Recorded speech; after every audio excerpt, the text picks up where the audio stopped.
semuanya hanyalah sebuah frasa. Hal itu juga terjadi dengan sila ketiga yang berbunyi kemanusiaan yang maju dan beradab. Jadi kata-kata ini itu belum membentuk sebuah kalimat karena tidak menyampaikan ide secara lengkap. Ada apa dengan kemanusiaan yang beradab? Mengapa kemanusiaan yang beradab? Untuk apa kemanusiaan yang beradab itu tidak dijelaskan secara lengkap. Nah, lalu bagaimana kita cara memahami Pancasila kalau sila-sila yang kita baca itu semuanya tidak lengkap? Ada kemanusiaan yang adil dan beradab apa? Nah, ini bisa kita lihat dengan mengacu pada pembukaan Undang-Undang 1945. Di situ ada satu paragraf yang berbunyi bahwa sesungguhnya kemerdekaan itu ialah hak segala bangsa, dan oleh sebab itu maka penjajahan di atas dunia harus dihapuskan karena tidak sesuai dengan pri kemanusiaan dan pri keadilan. Nah, di sini paragraf ini memuat dua kata kunci yang sama dengan sila kedua Pancasila. Di sini ada kata pri kemanusiaan dan pri keadilan. Dan kata kunci ini muncul dalam sebuah kalimat. Sehingga kita bisa menangkap idenya yang ingin disampaikan itu apa. Nah, dari sini kelihatan bahwa pri kemanusiaan dan pri keadilan itu merupakan alasan, merupakan dasar bagi kita untuk memperjuangkan yang namanya kemerdekaan. Merupakan alasan, juga merupakan dasar bagi kita untuk menentang atau untuk menghapus yang namanya penjajahan. Jadi ini kelihatan kemudian bahwa sila kedua itu yang memuat kata kemanusiaan itu merupakan dasar bagi kemerdekaan negara Indonesia dan dasar bagi perlawanan atas penjajahan. Namun di sini diperjelas juga bahwa yang berhak untuk merdeka itu bukan cuma bangsa Indonesia, melainkan segala bangsa. Dan penjajahan itu yang tidak boleh bukan hanya di bumi Nusantara, tetapi di seluruh dunia. Nah, jadi sila kedua itu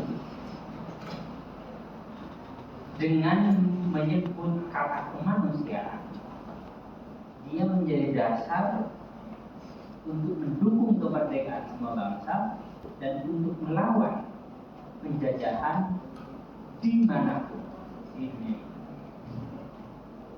Jadi ini terkait dengan satu ide yang disebut sebagai internasionalisme. Nah, Pancasila itu hari lahir Pancasila itu kapan? 1 Juni. Kenapa 1 Juni diperingati sebagai hari lahir Pancasila?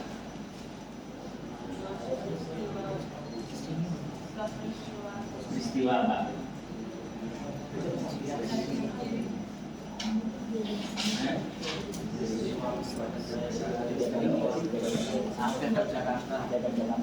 Peristiwa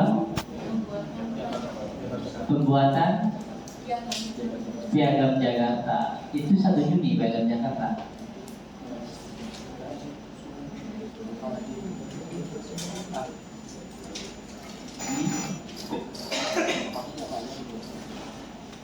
Ini pelajaran SMP Pak SMA ya? SMP ya? Lupa udah ya? Kenapa 1 Juni diperingati sebagai hari lahir Pancasila?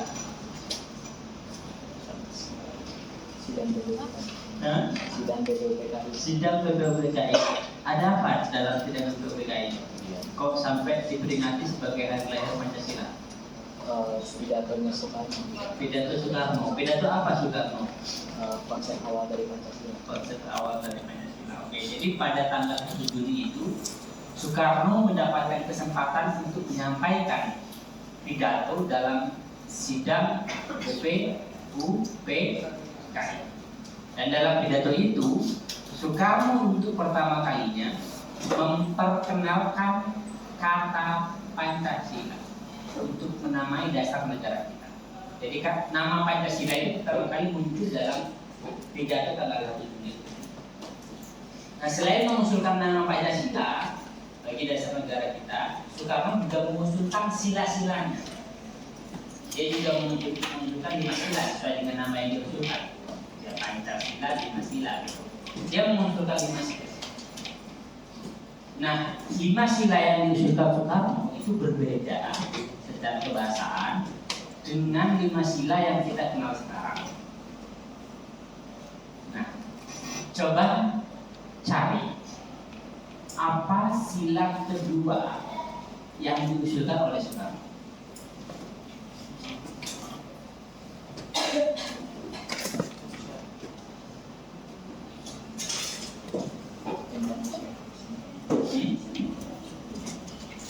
Gimana bunyinya?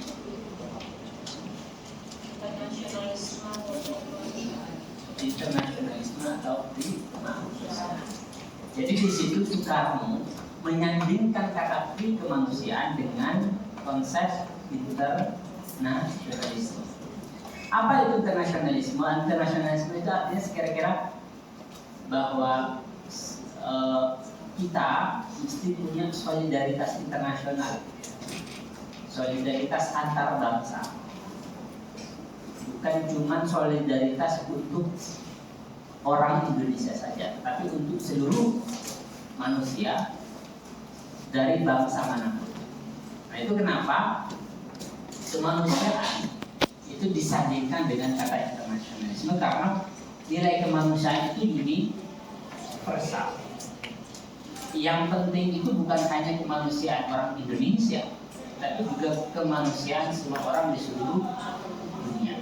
Sehingga solidaritas kemanusiaan itu melampaui sekat-sekat negara. Solidaritas itu mesti bersifat internasional. Nah,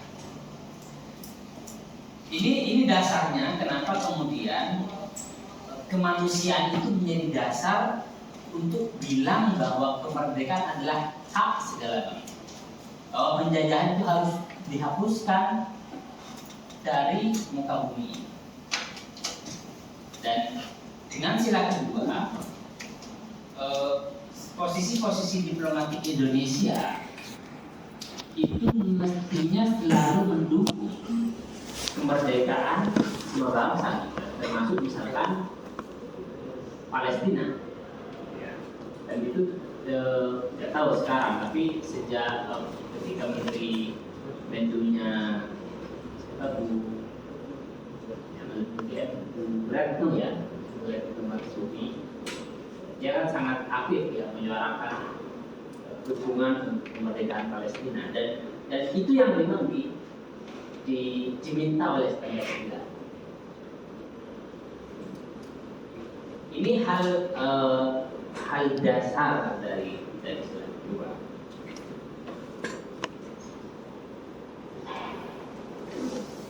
Lalu selain soal kemanusiaan, ya,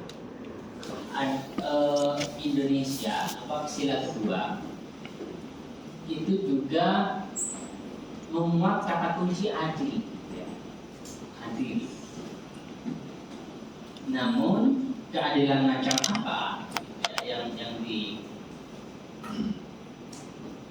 diusung oleh Pancasila ini perlu kita telah lebih jauh, ya. Karena kalau kita pelajari ada beragam konsep keadilan. Setidaknya konsep yang populer itu ada 3, gitu ya. Ada 3 konsep keadilan. 3 konsep keadilan. Yang pertama ada keadilan utilitarian.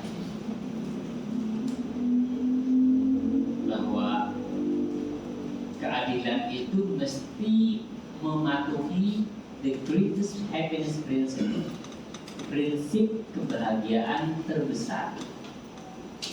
Jadi kalau sebuah tindakan, sebuah kebijakan itu dapat dikatakan adil, sebuah kebijakan dapat dikatakan adil menurut pandangan utilitarian itu ketika kebijakan itu dapat memberikan kebahagiaan terbesar untuk sebanyak mungkin orang. Jadi adil itu ketika dapat memberikan kebahagiaan terbesar untuk sebanyak mungkin orang. Jadi misalkan sebuah kebijakan di kelas ini isinya bisa katakanlah 100 orang. Ada 3 opsi kebijakan misalkan yang dapat diambil. Kebijakan A dapat membuat 85% orang di kelas ini sangat bahagia. Kebijakan B dapat membuat 80% orang di kelas ini cukup bahagia, dan kebijakan C dapat membuat 75% orang di kelas ini bahagia. Maka yang adil itu adalah kebijakan yang pertama, yang membuat 85% tadi merasa sangat bahagia. Merasa sangat bahagia.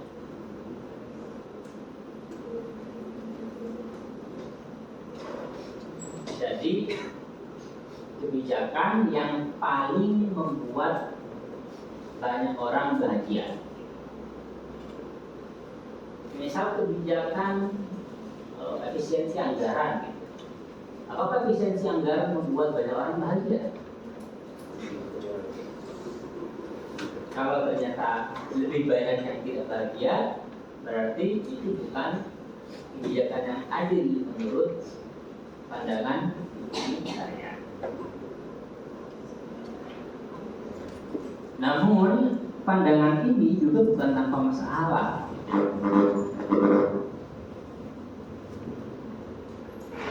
Apa masalah pandangan ini? Masalahnya adalah ignoring individual freedom, mengabaikan kebebasan individu.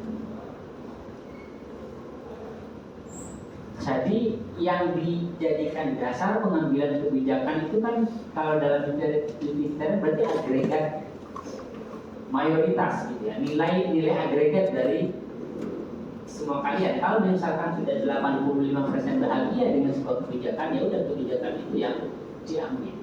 Dia tidak peduli dengan sisanya yang 15%.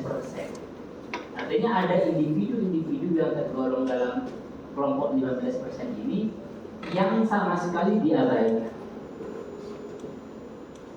Yang jadi dia sangat menderita. Nah ini problem dari pandangan utilitarian.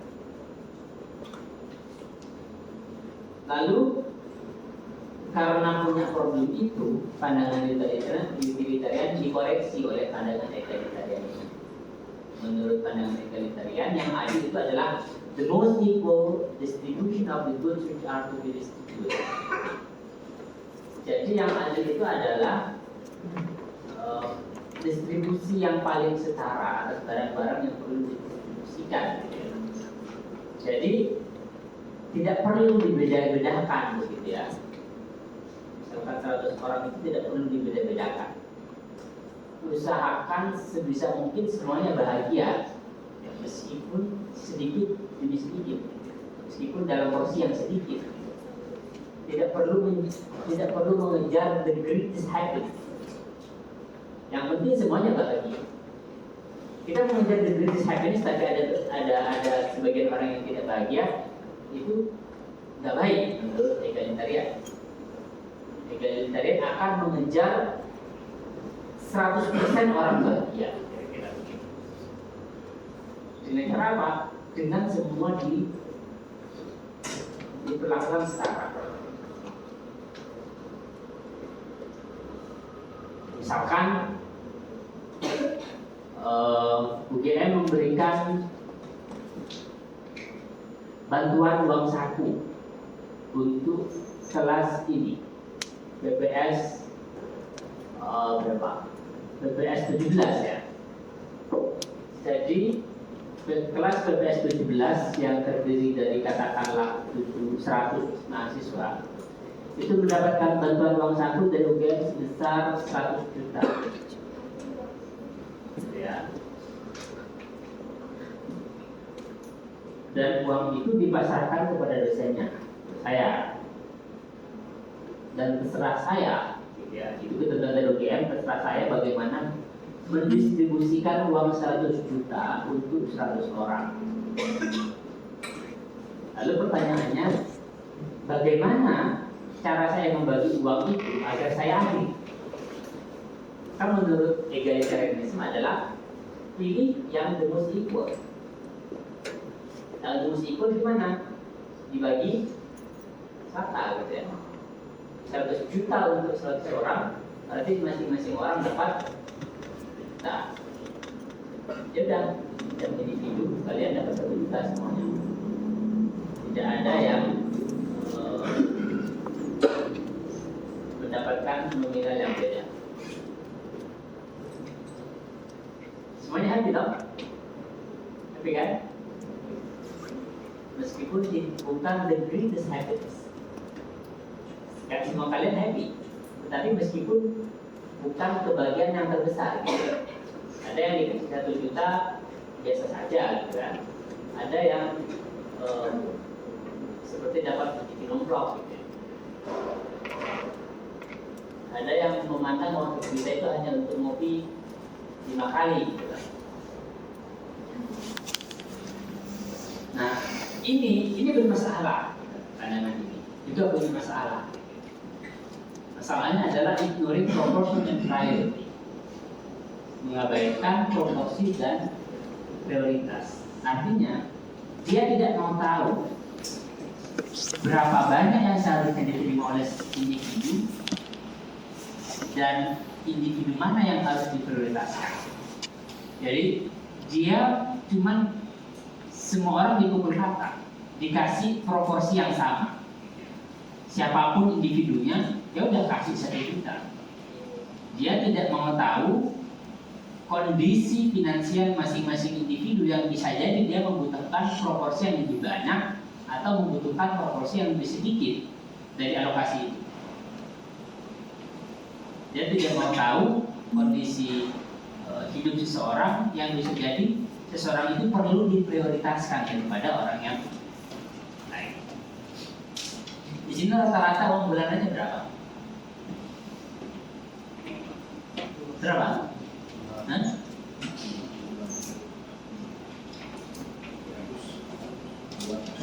Hah? Yang uang bulanannya 1 juta coba? Gak ada yang 1 juta. Yang 2 juta? Gak ada juga. Oh, salah satu. Dan yang di atas 2 juta?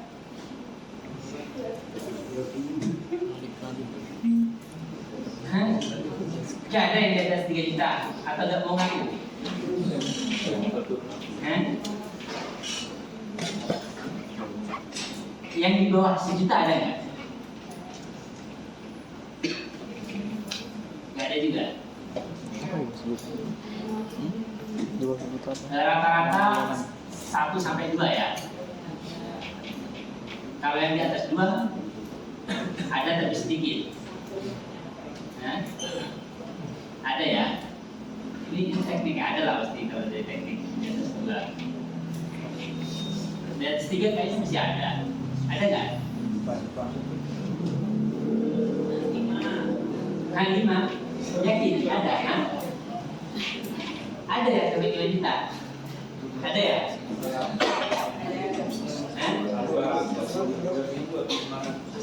Ya. Nah, keadilan egalitarian ini mengabaikan kondisi-kondisi semacam itu. Ada yang 1 juta, ada yang 2 juta, ada yang bahkan mungkin 5 juta. Sehingga karena fakta-fakta itu diabaikan, baik yang uang bulanannya 1 juta maupun yang 5 juta sama-sama dikasih bantuan 1 juta. Padahal mestinya biar tidak ada gap di kelas ini gitu ya, ada skala prioritas dalam distribusi bantuan. Mestinya ya yang 1 juta dikasih lebih banyak daripada yang uang bulannya sudah sampai 5 juta.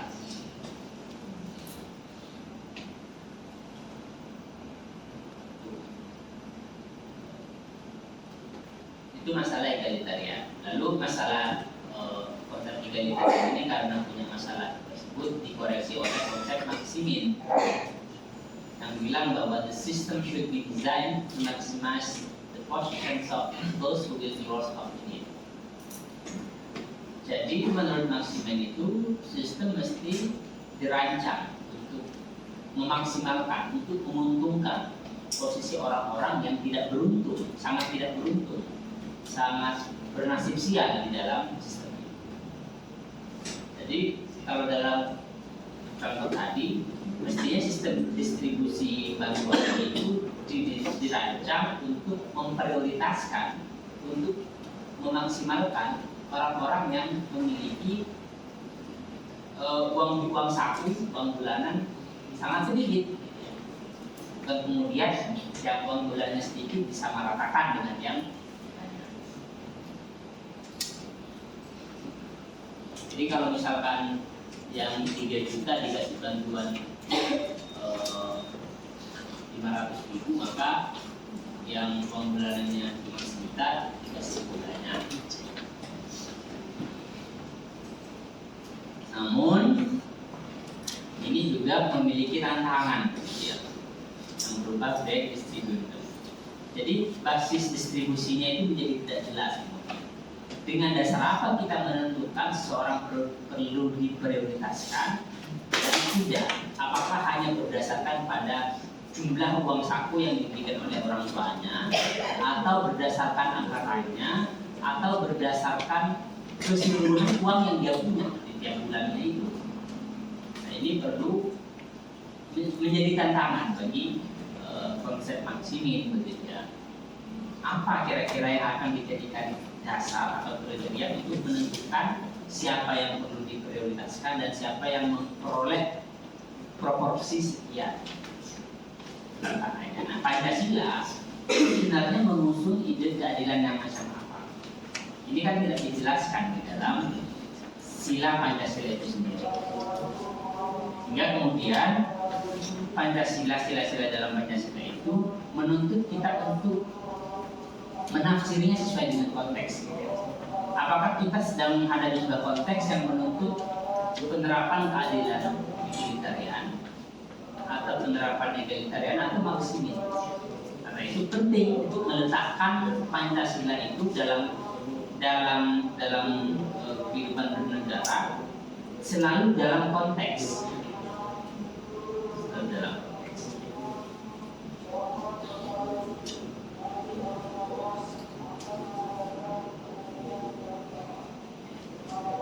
Lalu berikutnya soal beradab, ya. Jadi pada pasal 2, pada sila kedua, selain kata kunci kemanusiaan dan keadilan juga ada kata kunci beradab, civilized. Namun ini juga tidak dijelaskan apa artinya beradab. Apakah beradab itu sama dengan bertata krama, bersopan santun? Apa? Kalau dia sama dengan tata krama, dengan sopan santun, dengan ilmu, lalu tata krama standar mana akan dipakai?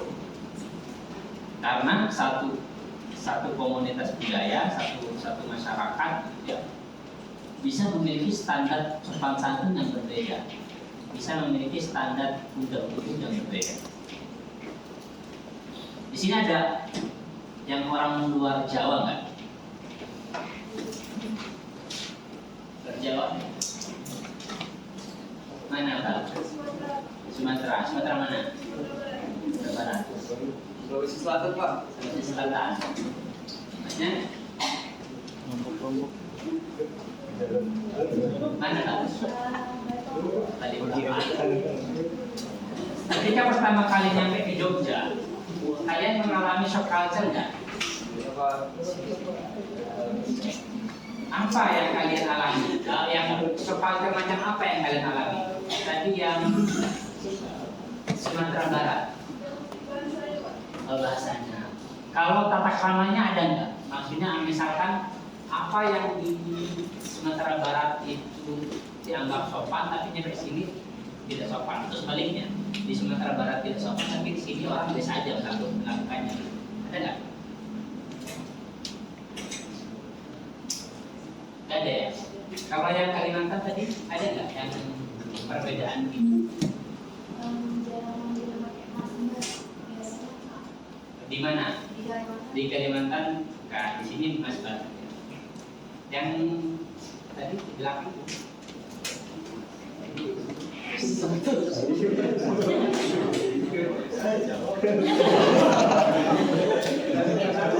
Ya.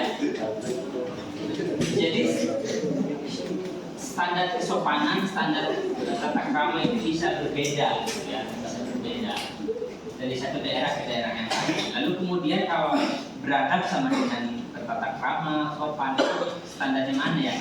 Oke. Ini kenapa pasti sesuai dengan konteks kita, dengan lingkup sosial. Tidak bisa menggunakan satu standar tunggal untuk menilai apakah beradab atau enggak. Nah, mengapa? Karena kalau beradab dipahami dengan standar tunggal, maka konsep beradab ini akan kembali mengulang sejarahnya di masa lalu sebagai bagian dari kolonialisme. Jadi pada masa lalu, yang namanya kolonialisme itu juga membawa serta apa yang disebut sebagai civilizing mission, misi pemberadaban. Mengapa? Karena dia melihat orang Timur itu tidak beradab menurut standar mereka. Orang Timur itu tidak beradab menurut standar mereka, sehingga mereka perlu memberadabkan orang Timur sesuai dengan standar mereka. Sehingga mereka datang ke sini dengan misi tadi pemberadaban, misi pemberadaban. Mereka bilangnya niatnya seolah-olah mulia, ingin memberadabkan orang Timur.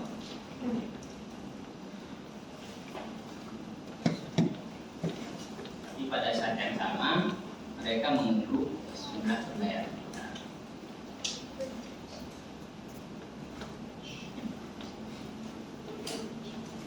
Oke, sampai sini ada pertanyaan nggak?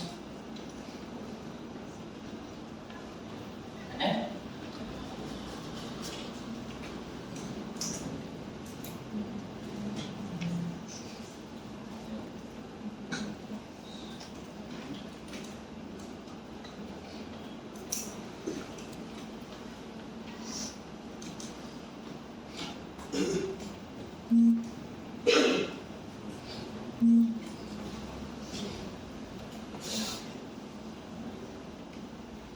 Ada ya?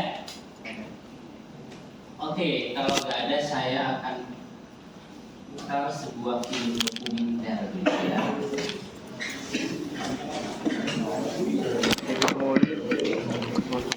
Ditanyain mana? Yang dari luar Jawa siapa? Banyak banget. Banyak yang angkat tangan. Dari Lombok belum angkat tangan. Nggak bisa. Untuk masuk.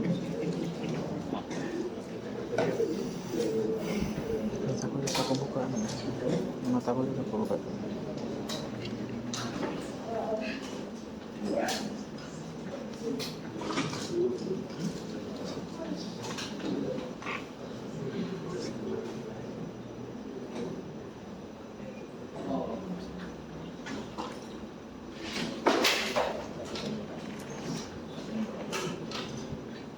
16 ya?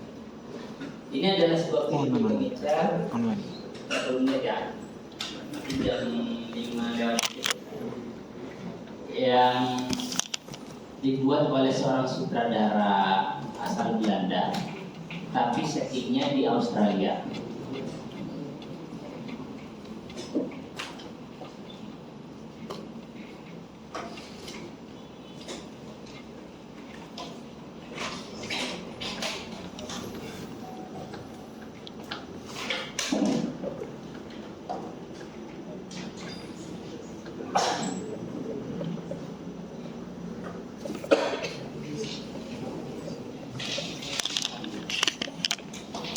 Lama.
Ini kenapa ya kalau nggak bisa gini? Ini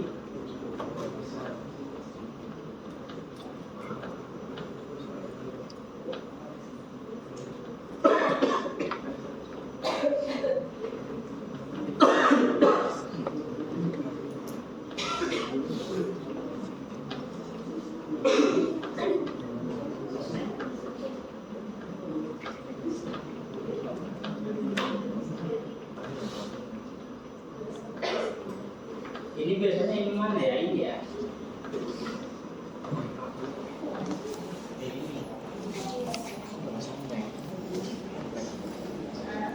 Nah ini yang mana biasanya? Stikernya. Yang bawah yang bawah Yang bawah. Jadi tadi coba kita ini. Yang ini ya. Ini ya.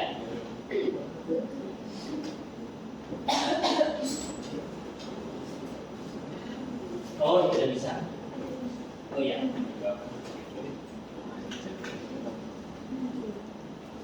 Berkat Endrason, satu penuh berkah, jalan isi berkah dengan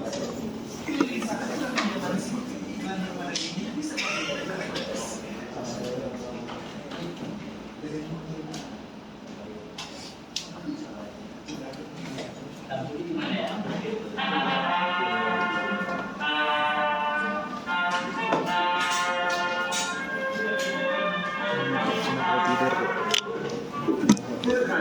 Dedicated by routes of trade and discovery are Australia and Indonesia. The war cut off their own companies, but after the war, one of the first ships to make the journey was the Express Bay. You may know the news made in 1,400 Indonesians leave Australia by the Express Bay for Java, and the government undertaking that they will not be left at any port in such hands.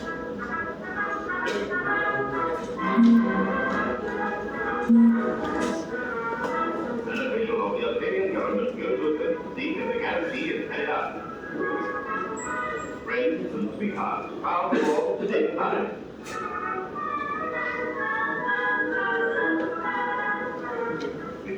Dominic Dale, EBIF, representing the combined Australian Trade Union, speaks to the men. As Federal Secretary of the Trade Union, on behalf of the Trade Union Movement of Australia, I present to you this flag. Take attention to your young republic as a symbol of the support of the Australian workers in your fight for independence.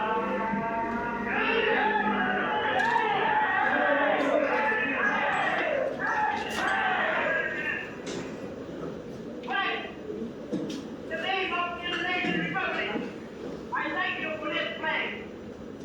We will never forget the freedom Spain and Labor has given us in the vital first days of our republic, where we live the South Coast. And Spain, Australia, and Indonesia, be united forever. Indonesia Merdeka!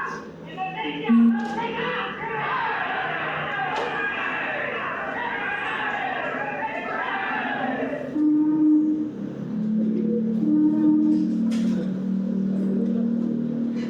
On that October day, the Edward Bay sailed to Australia and Indonesia.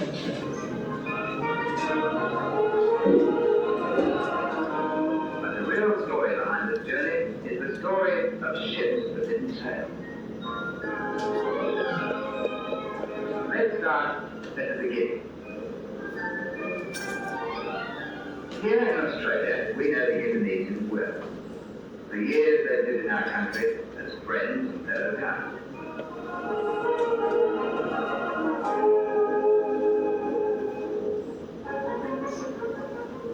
The women learned the names of our nation.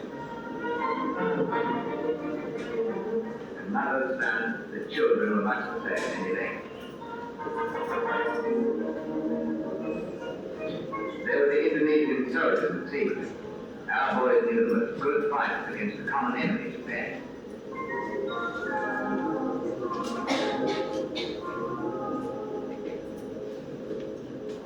At our victory lane rallies in Martin Place, we applauded their musicians, lending their support in thousands of pounds, as well as music.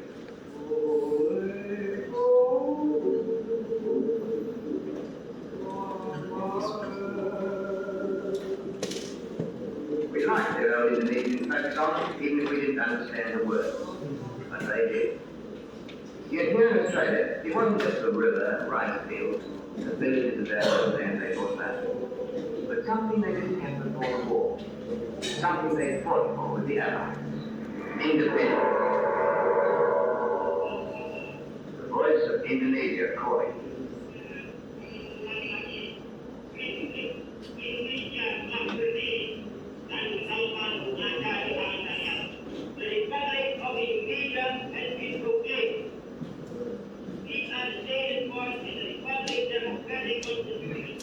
Freedom of organization, freedom of assembly, freedom of expression, freedom of dissent.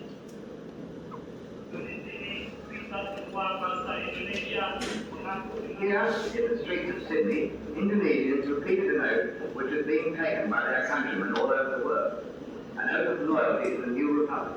Mengaku dengan kebenaran membela Republik Indonesia untuk mencari kemerdekaan kita bangsa Indonesia sampai selama-lamanya, tidak mundur biarpun di dalam gelombang putih. We shall not waver under Dutch oppression.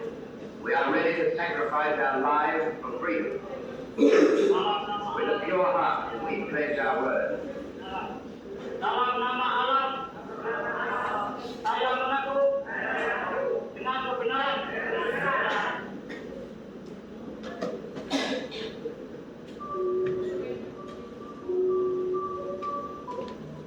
That night, they celebrated independence with the dance and the might of the Christians.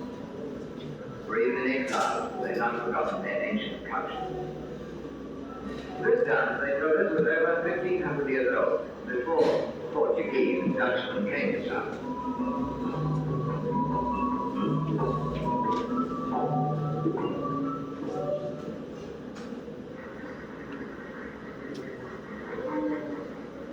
The wives and young citizens of the new republic were there too. Everyone joined the tea time. Yes, that night we celebrated. But in the morning, 72 million people took an oath to defend freedom with their lives. That wasn't just words. Look, those 72 million Indonesians live in some of the richest islands of the world. But for 3.5 centuries, Dutch colonial rulers have taken all the profit. In mines, marine monopoly, oil fields, and rubber plantations. It added up to about 32 million pounds, or $100 million a year. That's quite a bit, eh? Now the war's over, they'll want to go back to making profits, and for that, they'll need ships. Ships are here in Australian harbour, in Brisbane, Melbourne, and Sydney. Ships to reconquer their treasure islands, to get back their oil and rubber, their cuisine in markets.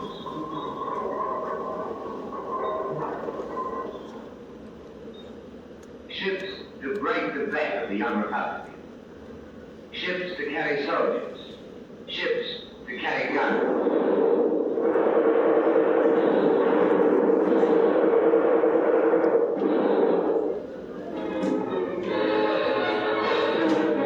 No, said the Indonesian seaman. We won't man your ships. We won't carry arms to be used against our own people. Here's our direct action.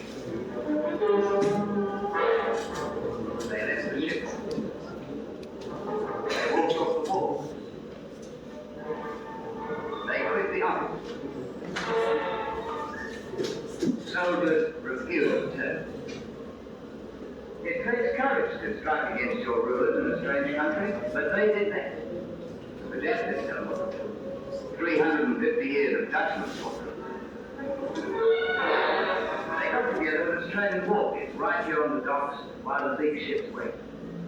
They spoke the language workers in every country understand, of bad conditions, low wages, and what those 350 years of Dutch colonial rule meant to them.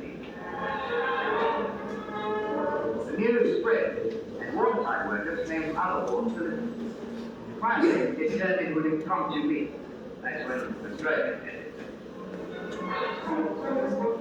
Indonesian seamen weren't allowed to form a union till they came to it. We helped them get organized, and now we can't let them down. We can't scam on fellow workers. What about the Atlantic Charter? We're committed through the World Trade Union Congress to support freedom for all nations. Why not Indonesia? Their spokesman asked for just that. Our support for Indonesia's struggle for freedom and self-determination. Well, it's up to us. Declare Dutch ships for Indonesia blank. When the Warfield sat down, it meant action.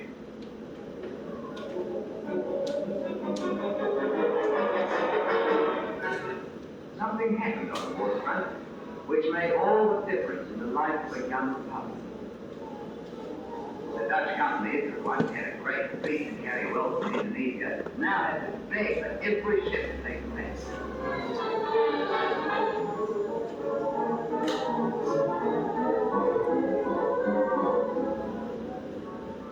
Suddenly we heard that these were mercy ships loaded with food and medical supplies. Dutch authorities said they knew nothing of Tommy guns and ammunition allegedly found by waterside workers. But they could hardly deny the statement of Mr. Chipley, Australia's Prime Minister.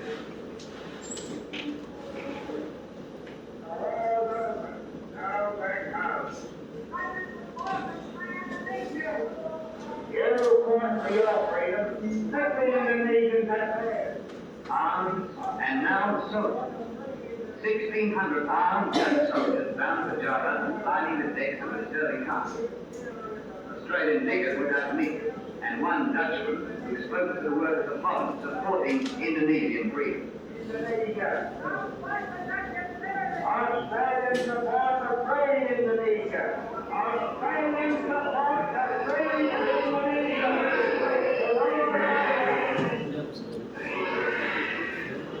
But the Dutch didn't want to hear it.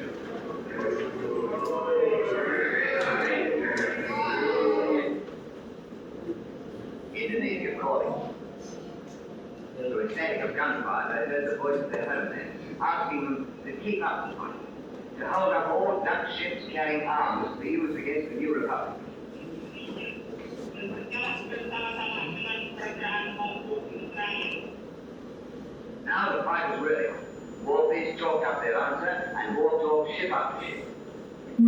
Melbourne, Adelaide, Sydney, in all the ports of Australia.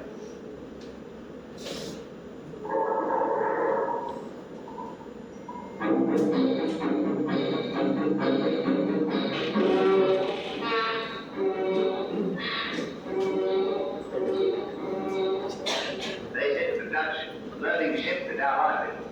We'll load ships for Indonesia anytime, if we can guarantee that the cargo isn't ours.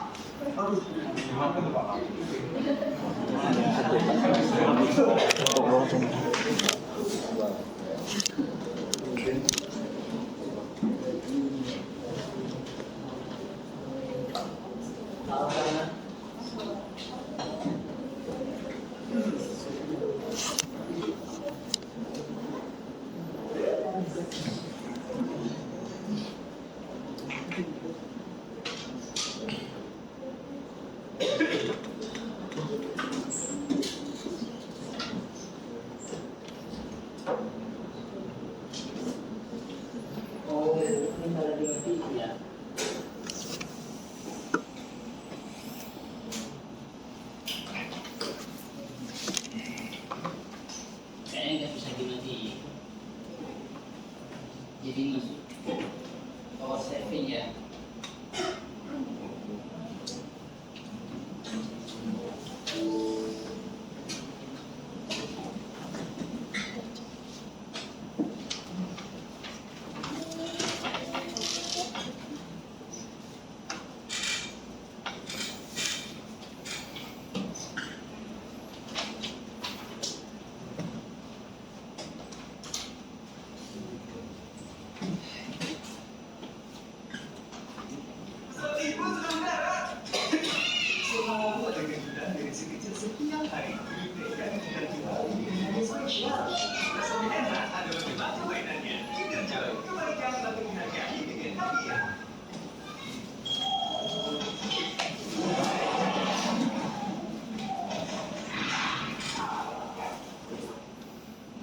Tadi nyampe dari sini dulu. In the name of Microsoft, workers in every country support the action of Australian land. Sini. Don't be fooled by the card game. Don't let me try to put anything over. We're awake. Know where the ship runs, plumbers, coal-busters, and merchant services, farms and deckhands, stormers, packers, mowers, dockers, boilermakers, not to mention ironworkers and electricians.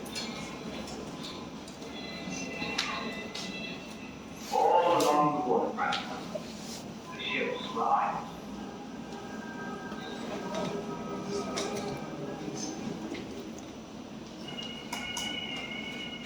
The people today are now hearing the voices of leaders supporting the principles of the Atlantic Charter.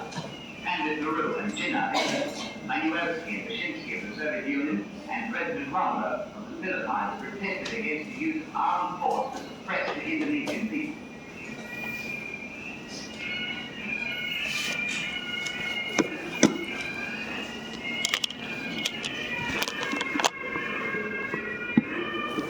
At a regular meeting with the May, this returned soldier reported that Indonesians had already proved to govern their own country.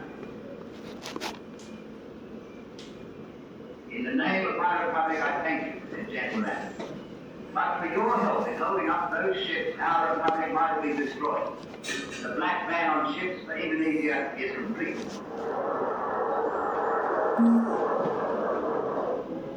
In the office of the Indonesian Seamen's Union, Max Kunzu and Tukliwan kept check on the ships that didn't sail. Lucy, black. Bandit, black. Marble, black. Kasari, black. Jasmine, black. Janssen and Montague, black. Lansford, black. Landhurst, black. Swartzen, 1 foot away, an Indian crew on board.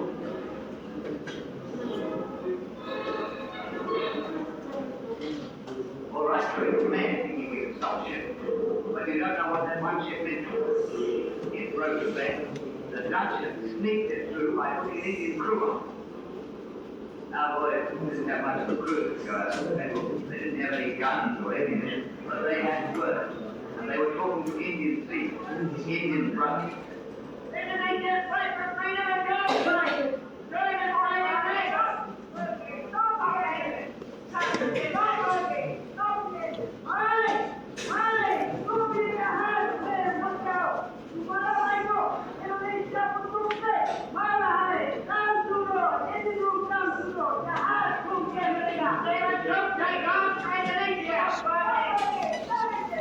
Louder, they can't hear you. Brothers, turn the ship back. Indonesia's fight is your fight. Go on, call again, it's not too late. Brothers!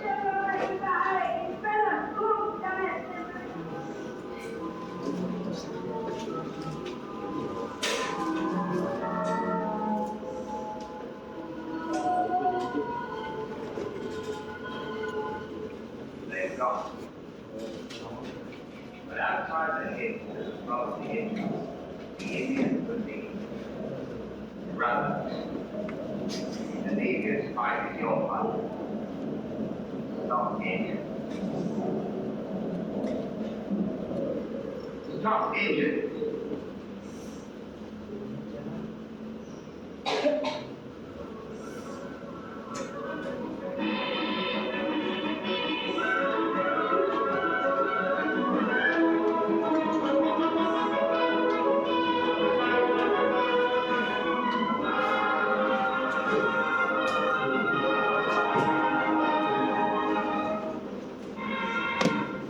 They've come back.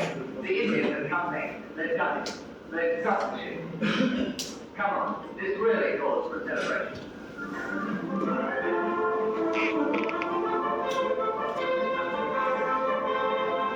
They held their meeting of celebration on the nearest street. On behalf of the Indonesian Independence Committee, I thank our Indian brothers for their daring actions in the war struggle. Any human global justice is condemned armed to stand for the republic. Indian brothers, we will never forget your blood for us. Thank you.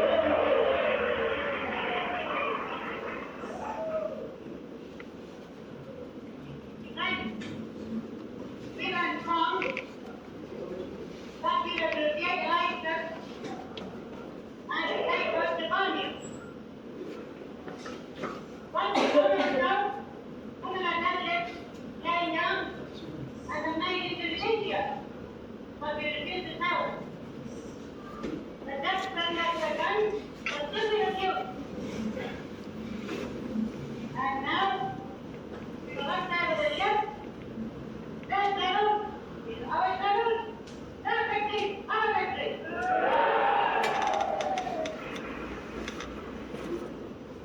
There was no need to introduce the General Secretary of the Waterside Workers' Federation, Jim Healy. During this war, the principles of the Atlantic Charter were declared by Britain and America and approved of by Russia. These principles must be applied in the Pacific and to the Indonesian people.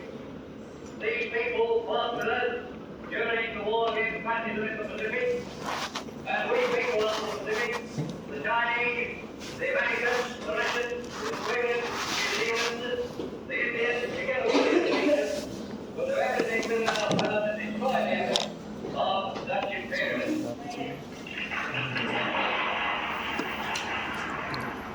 Chinese seamen have taken the hat rack, which brought their contribution to the Indonesian fund up to 1,100 pounds.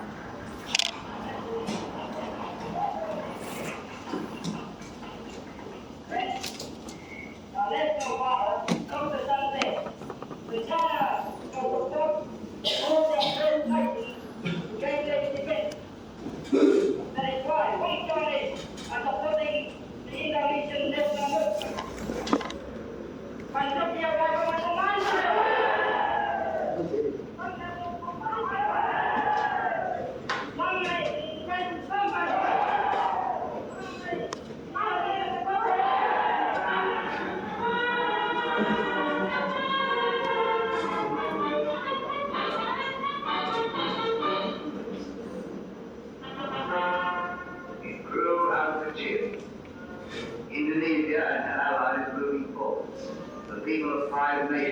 stuck together, they marched toward Ireland.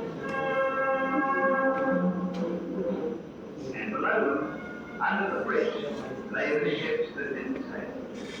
Ships that didn't sail so that a young republic might live.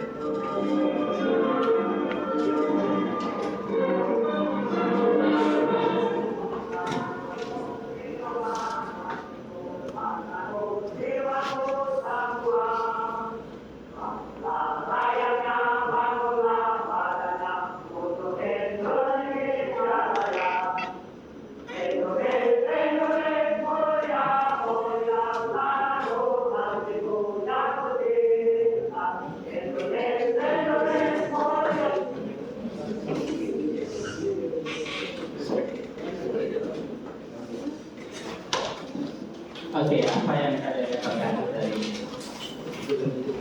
Tahu. Ngantuk. Dapat ngantuk. Tentang apa? Keren ya, Cok.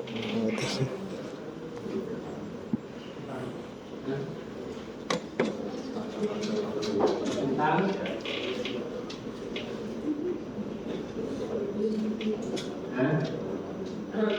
apa?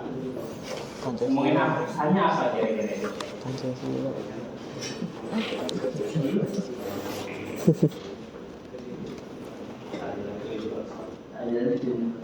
Oke, apa lagi?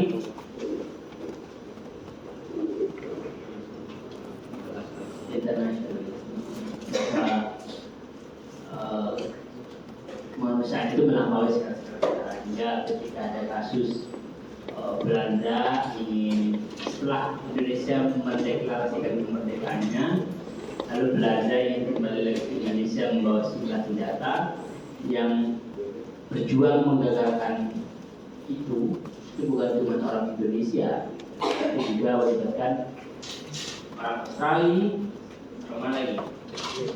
Orang India, orang tadi ada seruan yang bagus dari orang India. Apa? Orang India itu dari apa tadi?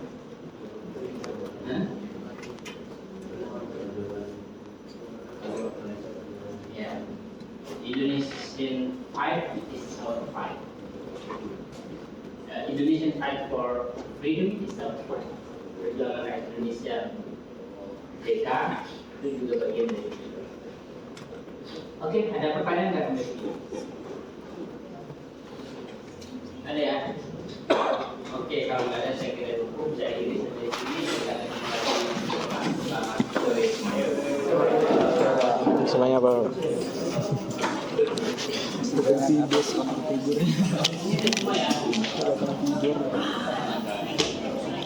Belum kartu.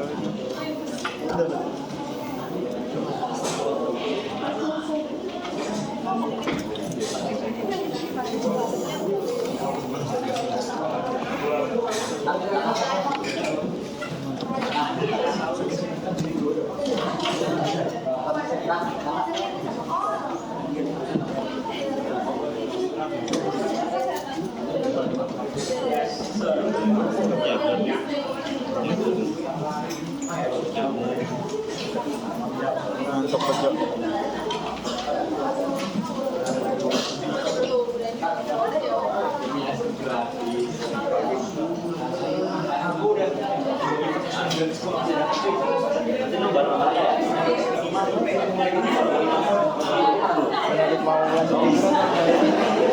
Nggak mungkin lanjut tidur dong. Mau cari tajil juga susah. Udah aku pergi bukber ya.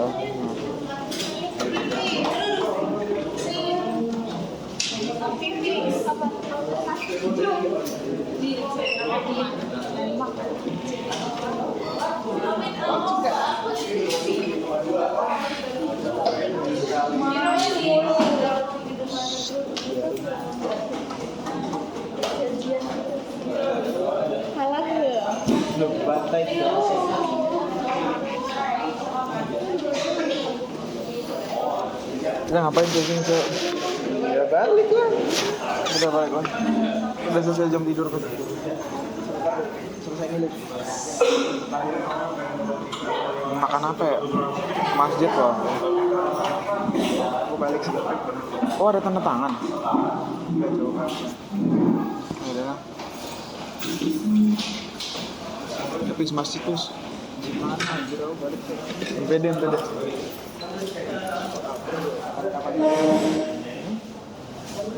Next time. Kurma.